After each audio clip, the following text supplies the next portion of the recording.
Whether your repair is simple or complex, you'll be more successful if you break the procedure down into steps, making it more manageable.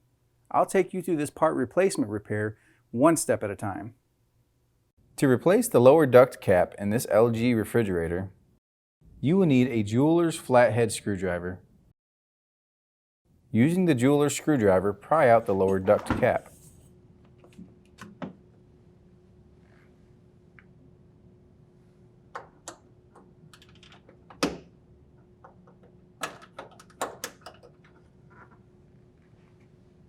Remove the new lower duct cap from the packaging.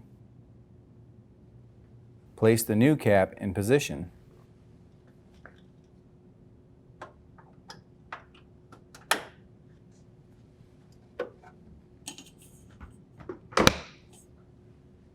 And the LG refrigerator should be ready for use.